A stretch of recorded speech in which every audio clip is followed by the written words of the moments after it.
मित्रों, आपका एक बार फिर मेरे चैनल में स्वागत है।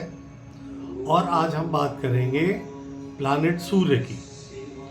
सूर्य यानी कि मान, पद, प्रतिष्ठा, समाज में गौरव, यानी वे व्यक्ति जिनका की कुंडली में सूर्य मजबूत है, उनको सरकारी नौकरी, राज सम्मान, समाज में मान, पद, प्रतिष्ठा सब कुछ प्राप्त होता है।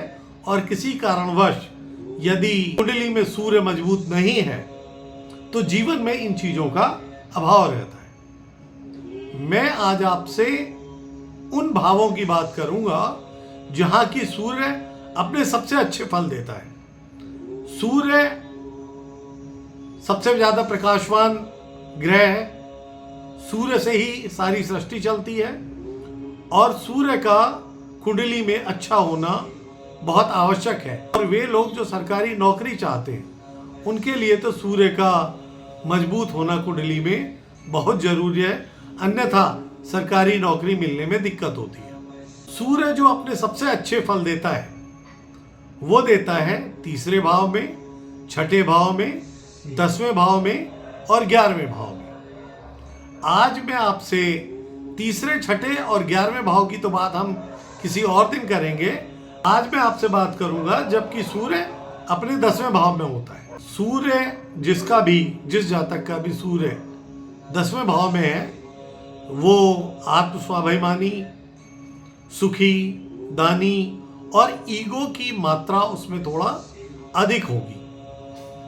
10वें घर में सूर्य होने का मतलब है कि उसका कार्य या तो वो सरकारी नौकरी में होगा और या वो राजकाज से जुड़ा हुआ होगा, यानी गवर्नमेंट के किसी कार्य से, व्यवसाय से वो जुड़ा हुआ होगा। एक बात और विचारणीय या ध्यान रखने योग्य है कि केवल एक फैक्टर से हम कोई निर्णय नहीं कर सकते।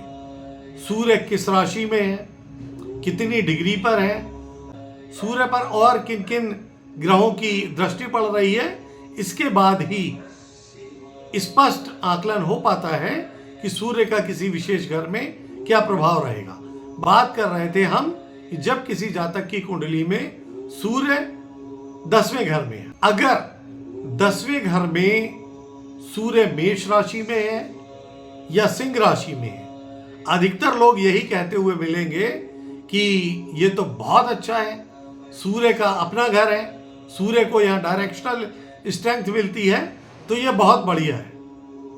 मेरा अनुभव ये रहा है कि सूर्य यदि 10वें घर में मेष राशि या सिंह राशि में है तो इस व्यक्ति को मान, सम्मान, रेस्पेक्ट अपने कार्य क्षेत्र में बहुत मिलेगी, लेकिन वो उन ऊंचाइयों को नहीं छू पाएगा जिसका कि वो योग्य है।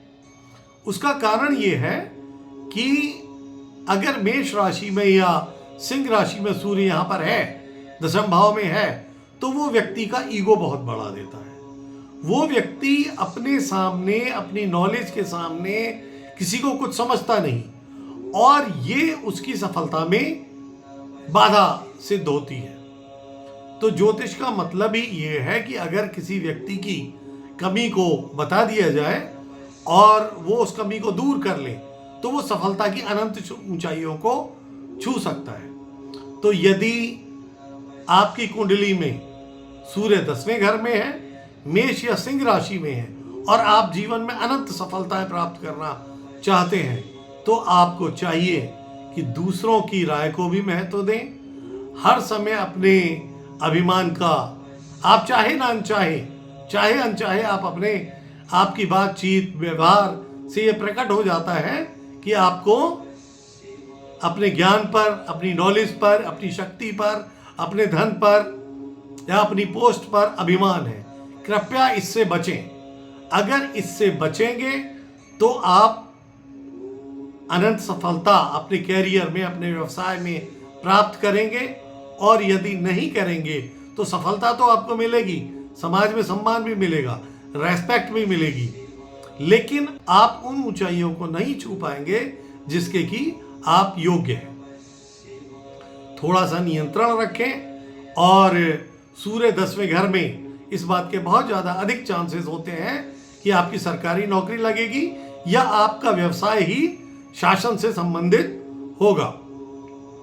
आप लोगों से अनुरोध है कि मेरे चैनल को अधिक से अधिक मात्रा में यदि आप लोग सब्सक्राइब करेंगे तो मुझे अच्छा लगेगा। जय भोलेनाथ।